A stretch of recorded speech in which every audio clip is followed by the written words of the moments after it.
I did it. I went to go see the Emoji movie.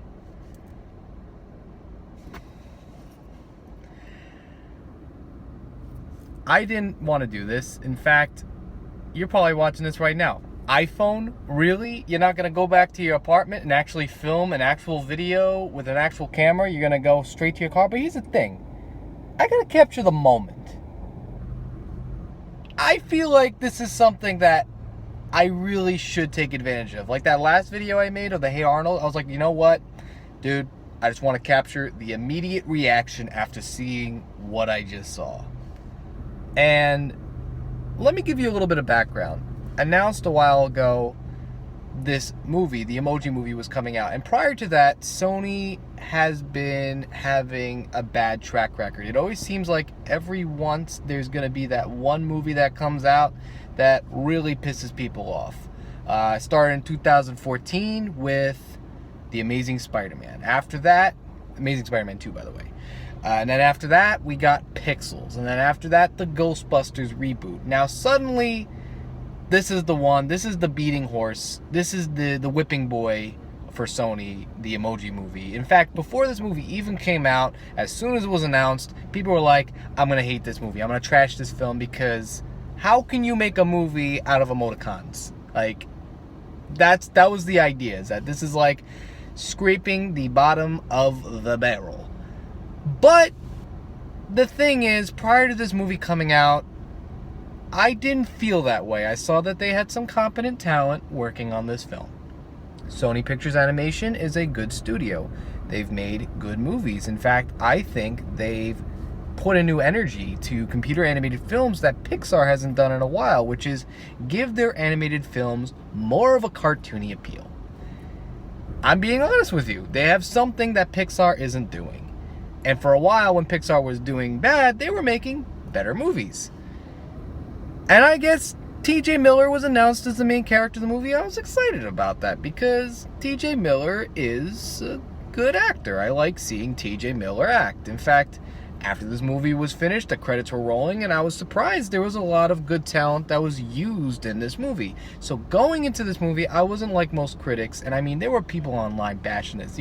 First thing you look up with Emoji Movie is people analyzing the trailers, analyzing everything, and claiming it. You'll put Emoji Movie, and the first thing you'll find is Death of Cinema. Like, obviously they haven't seen Food Fight or Norm of the North, so I think they should digress on going straight for that. All I'm saying is, I wanted to give this movie its fair chance in court. I wanted to see this movie for what it was, and for what I had to see, it's not good. In fact, I think the biggest problem this movie has is summed up in 2 words that's in fact a pun that I just thought of right now. It's phoned in. Because it takes place in an iPhone, a smartphone. Ha ha ha.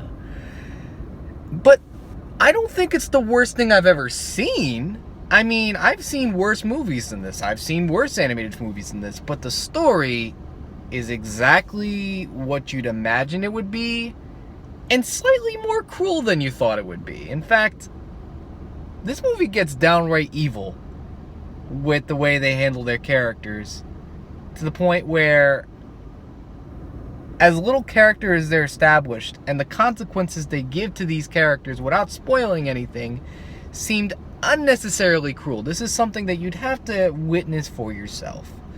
That was my biggest problem with the movie, was that it was very lazy, and that how they handled their characters by not giving them characters or relying on so many tropes.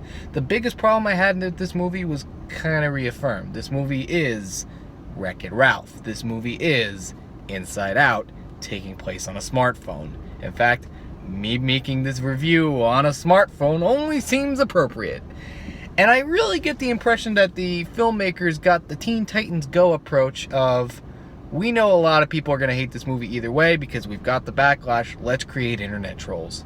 Not too much of a spoiler, but they talk about internet trolls, and they talk about YouTube, and they talk about everything relating to the apps. In fact, another problem I have with this movie, why is it called the Emoji Movie? In fact, it takes place on a smartphone, and all they're doing is going through a smartphone. In fact, The smartphone is more of a setting. It would be more appropriate if they just called this movie the smartphone movie or smartphone. In fact, I think that would have been a little bit better. In fact, all the time we spent focusing on these characters in the smartphone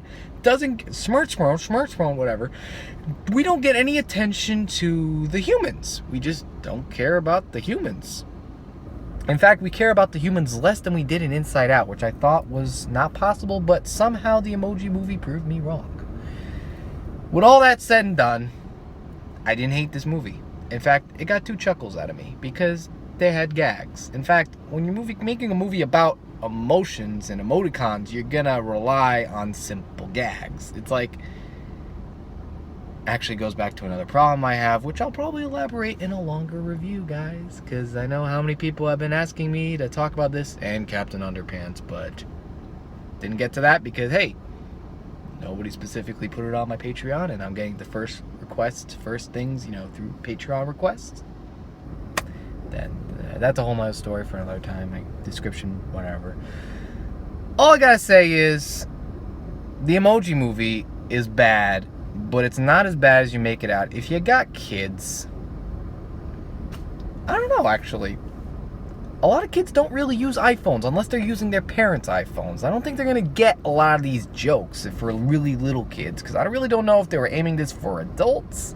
I don't know if they were aiming this for teenagers. I don't know if they were aiming this for really little kids, because really little kids aren't really using smartphones. I'm a counselor. I work with kids.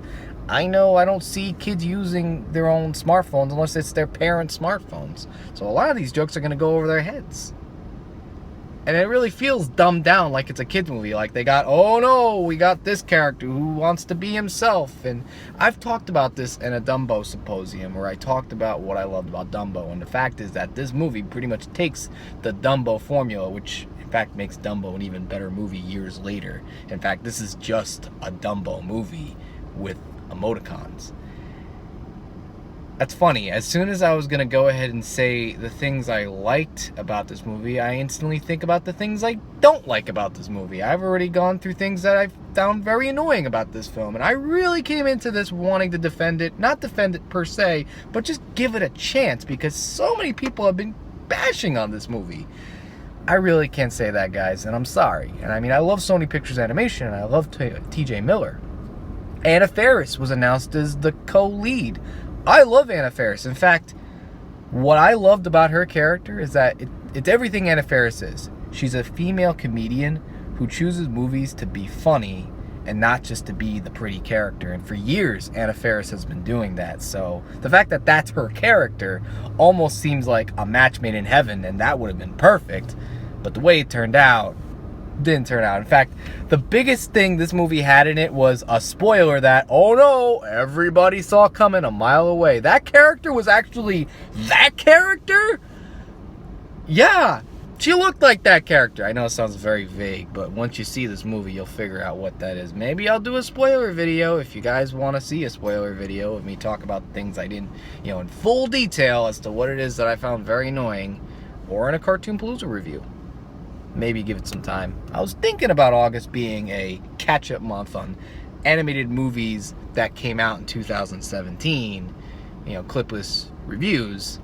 That's up to you. Let me know what you think. Maybe even contribute to the Patreon and make that a first priority request.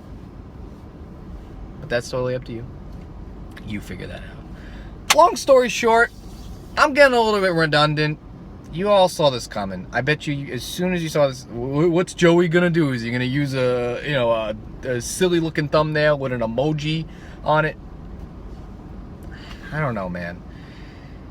I really can't give this movie a rating right now. All I gotta say is, I don't know if I'd really want to watch it again, or if I had to watch it again, I wouldn't care. And in fact, I may even find something that I liked the first time and like it a second time again, like the few times I laughed in this movie, because I thought the gags they used were kind of cute and they were inventive. But the overall experience, I don't think it was worth it. In fact, before I end this video, let me say this. Emojis are very simple designs. So why are you going to have computer animation which is built upon hyper detail and focus all your attention on so much streamlined and so much graphic design looking? In animated films, they rely on harsh textures and neat looking textures and grandiose things, you really didn't get that as much in this movie. I think they could have just done this in traditional animation. In fact, could have just done this in flash animation based on the designs they had, and it would have been just as plausible than to have it fully computer rendered. A movie like Cloudy with a Chance of Meatballs or Hotel Transylvania, which they showed a short before this movie started, has a better understanding of that versus anatomy and being cartoony versus just flat out simple, way too simple.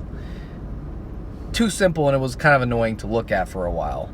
So I don't think I'm going to see this movie, but I really wanted to go in saying that this wasn't as bad as everybody had to say. But that's what's kind of disappointing, is that it's a bad movie. I know everybody was like, don't see this movie. I saw the movie because, listen, you're going to point me to a train wreck, I got to go see what it is, if it is even a train wreck.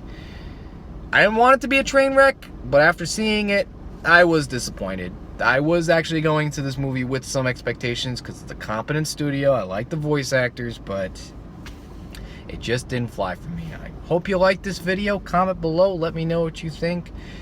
I know I don't like posting these iPhone videos, but like I said, I love just the fresh, immediate reaction. Mwah! Something just straight in the head, and I just had to get it out there. If you want to see more of these types of videos, let me know. They're faster, they're easier to produce, and it makes me feel better to just get the immediate reaction out. I will be posting a Cartoon Palooza review because I know you guys like the Cartoon Palooza reviews. That's why you come to the channel, right? I'll be coming soon with a Cartoon Palooza review for finishing up this month's theme. And take care, guys. Glad you watched this.